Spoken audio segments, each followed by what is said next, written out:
дядя, ведь недаром Москва, спаленная пожаром, французу отдана, ведь были ж схватки боевые, да говорят еще какие.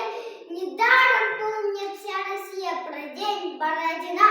Гусары, русские поэты, с красивой, тонкой душой, стихи их нежностью согреты, любовью к дружбе боевой, любовью к родине великой, к России, матушке святой. Гусар, ты жив, ты не забыт, поэт и воин, ты герой.